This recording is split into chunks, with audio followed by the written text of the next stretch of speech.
सभी का एक बार फिर से स्वागत है आपके अपने YouTube चैनल पे। बच्चों आज हम लोग क्लास 12 के जो बुक नंबर 2 है जिसका नाम है भारतीय अर्थव्यवस्था का विकास, उसके एक न्यू चैप्टर को पढ़ेंगे बच्चों, जिसका नाम है 1991 से आर्थिक सुधार, नई आर्थिक नीति। इंग्लिश में कहते हैं न्यू इकोनॉमिक पॉलिसी। क्या बोलते हैं बच्चों? न्यू इकोनॉमिक पॉलिसी, जिसे अपनाया गया था 1991 में, जिसमें हमने बहुत बड़े लेवल पे भारतीय अर्थव्यवस्था में सुधार किए थे।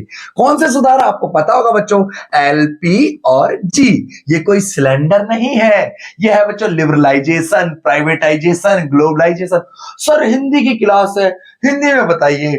तो बच्चों एल का मतलब होता है उदारीकरण, पी का मतलब निजीकरण, जी का मतलब ग्लोबलाइजेशन। तो इसके इंपॉर्टेंट एमसीक्यू क्वेश्चंस को पढ़ेंगे। और बच्चों हमारे इस जो हमारी भारतीय अर्थव्यवस्था के विकास वाली बच्चों इन इकोनॉमिक्स की प्लेलिस्ट आपको हमारे यूट्यूब चैनल पे मिल जाएगी। आप 12th क्लास के प्लेलिस्ट में जाकर के सारे जितने भी अरेंज से इकोनॉमिक्स की वीडियोस को देख सकते हैं।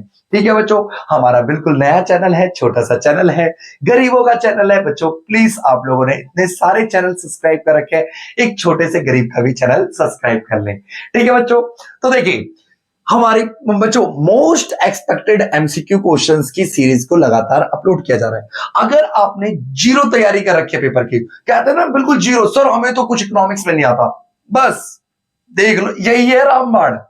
कहते हैं ना हो भगवान श्री रामबाण, वैसी वीडियो बना के दिए बच्चों आप लोगों के लिए। तो चले बच्चों वीडियो को शुरू करते हैं। ठीक है, तो वीडियो को शुरू करते हैं। आज का पहला क्वेश्चन है बच्चों, निम्नलिखित में से कौन सा राजकोषीय सुधारों का एक तत्व नहीं है?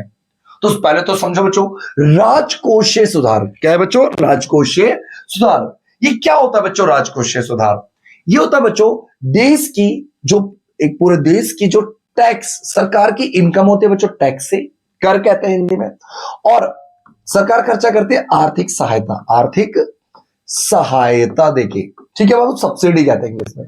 तो इसके लिए जो पॉलिसी बनाते हैं, इसके अंदर जो सुधार करते हैं, उसी को कहते हैं बच्चों हम राजकोषीय सुधार। कर राजकोषीय सुधार का कौन सा तत्व नहीं है इनमें से? तो कर सुधार है। हाँ जी भाई, बोल तो दिया। राजकोषीय सुधार के अंदर पहले ही है कर सुधार।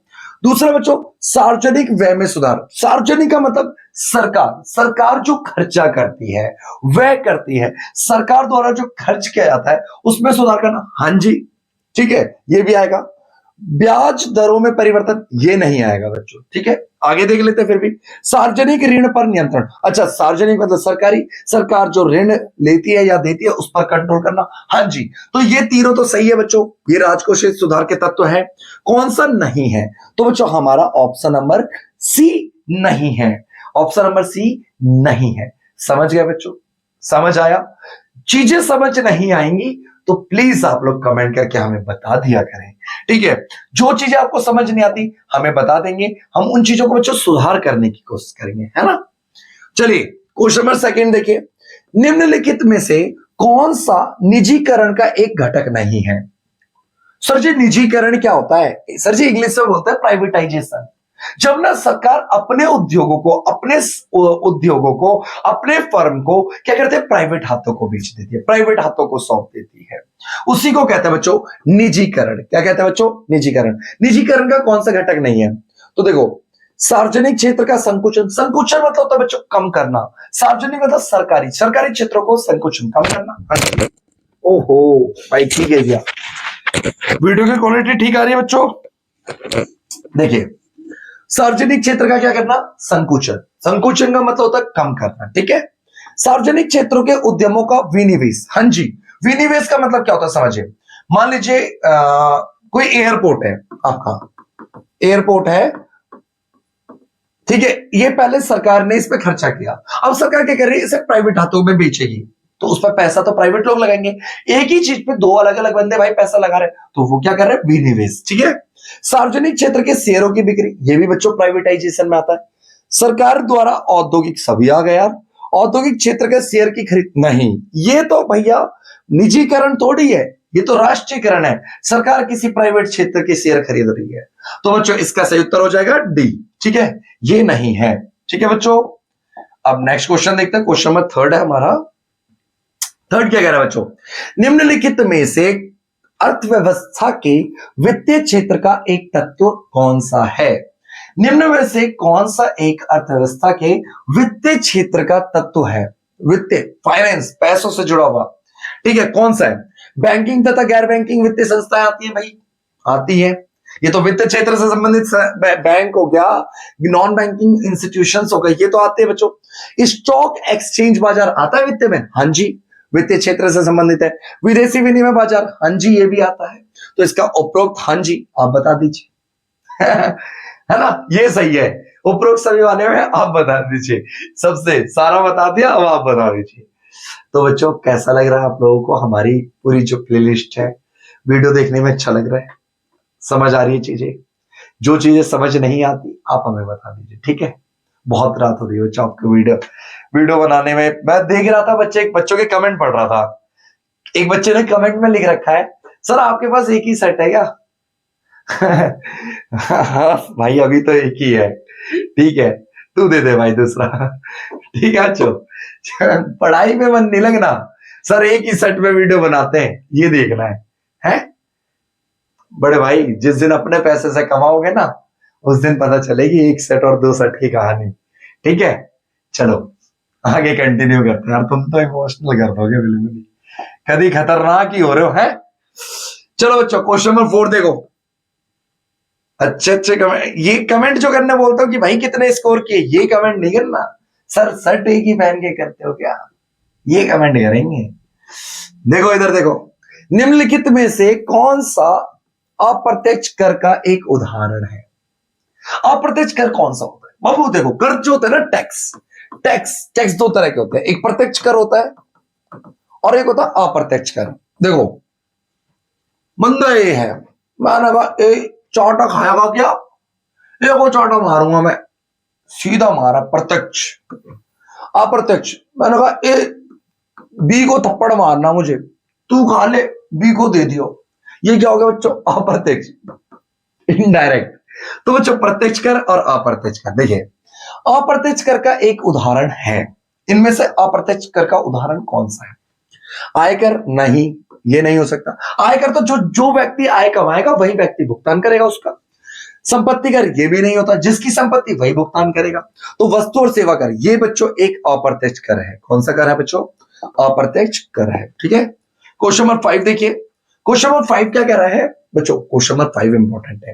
भारतीय अर्थव्यवस्था में वैश्वीकरण को प्रोत्साहन करने में कि निम्न में से कौन सी एक रणनीति है।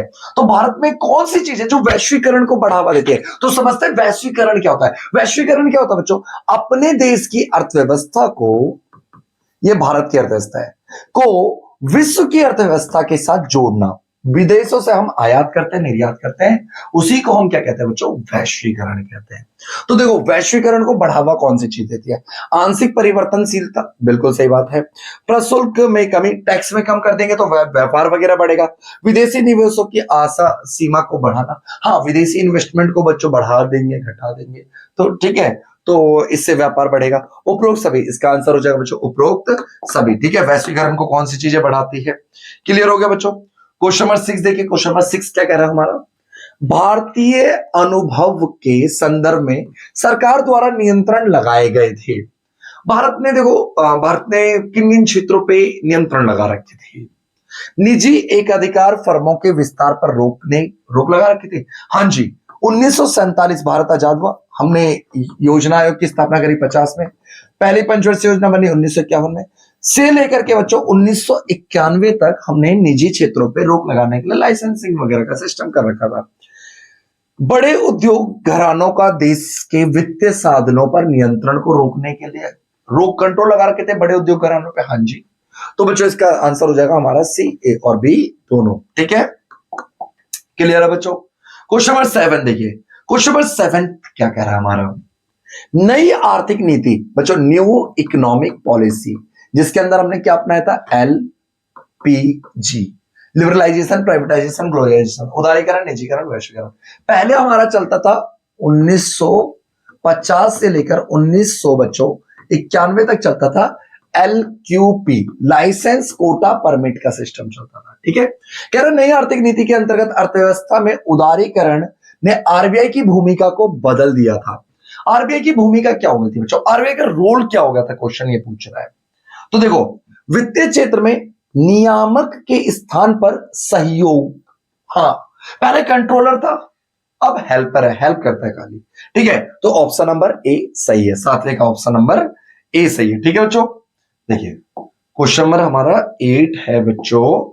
हाँ, यहां से बच्चों स्लाइड चेंज करनी पड़ती है, इसलिए यहां पे बार बार देखना पड़ता है नीचे में। ठीक है, क्वेश्चन नंबर 8 है बच्चों।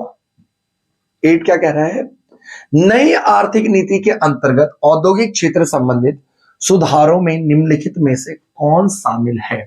वापस से सुनिए, नई आर्थिक नीति के अंतर्गत औद्योगिक क्षेत्र संबंधित सुधारों में, नई आर्थिक नीति में जो भी हमने औद्योगिक क्षेत्र से रिलेटेड सुधार किए हैं उसमें कौन सा इनमें से आता है। औद्योगिक लाइसेंस का उन्मूलन खात्मा करना, बिल्कुल सही बात है। सार्वजनिक क्षेत्र का संकुचन करना, हाँ जी। उत्पादन क्षेत्रों से आरक्षण हटाना, हाँ जी। तो इसका आंसर तो भाई आप ही बताओगे, उपरोक्त सभी वाले आंसर आप बता दिया करो, ठीक है है ना, ये भी सही है। अगला क्वेश्चन देखते हैं बच्चों, क्वेश्चन नंबर 9 क्या कह रहा है, नई आर्थिक नीति के अंतर्गत बाहरी क्षेत्र संबंधित सुधारों में शामिल है। नई आर्थिक नीति में बाहरी क्षेत्र से संबंधित कौन कौन से सुधार किए गए। विदेशी विनिमय से सुधार किया क्या, विदेशी व्यापार नीति संबंधित सुधार किया क्या, हाँ जी, ए और बी दोनों। ठीक है बच्चों, क्वेश्चन नंबर 9 हो गया। क्वेश्चन नंबर 10 देखते हैं बच्चों, ये हमारा आखिरी क्वेश्चन है ये बच्चों। इसमें अभी हम 10 क्वेश्चन पढ़ेंगे, क्योंकि मैं सोच रहा हूं कि ना इसको एक शॉर्ट समरी में इस चैप्टर को एक्सप्लेन कर दूं आप लोगों के लिए। बस आप लोग अपना सपोर्ट बना के रखें, है ना। बस आप लोगों को ना एक एक बार कमेंट कर दें, सर बना दीजिए। एक रात के अंदर ना बच्चों सारे पूरी बुक कंप्लीट करवा दूंगा। 10वां क्वेश्चन नंबर 10, विश्व व्यापार संगठन परिवर्तक था। जो बच्चों विश्व व्यापार संगठन बोले तो डब्ल्यूटीओ। डब्ल्यूटीओ किसके स्थान पे आया था, कौन सी संस्था थी डब्ल्यूटीओ, तो बच्चों गेट के स्थान पे। तो गेट को बोलते हैं बच्चों, हिंदी में क्या बोलते हैं यार, व्यापार और सीमा शुल्क महासंधि। ठीक है बच्चों, इसका हो जाएगा हमारा सी। डब्ल्यूटीओ किसका परिवर्तक रूप था, ठीक है, गेट का, गेट। ठीक है बच्चों, व्यापार और सीमा संबंधित महासंधि का। अरे यार ये हिंदी में ना तगड़ी हिंदी है, इंग्लिश में सही है, journal agreement trade and tariff. ठीक है, तो बच्चों ये वीडियो कैसी लगी आप लोग कमेंट करके जरूर बताएं। अगर वीडियो अच्छी लगी हो तो बच्चों चैनल को सब्सक्राइब कर दीजिए, वीडियो को लाइक कर दीजिए, और कम से कम अपने एक फ्रेंड के साथ और एक स्कूल ग्रुप में वीडियो को शेयर करना ना भूलें, और अपना सपोर्ट इसी तरीके से बनाए रहें। मिलते हैं बच्चों अगली वीडियो में, तब तक के लिए जय हिंद जय भारत। उम्मीद करते हैं आपके घर परिवार में सब सही रहेगा।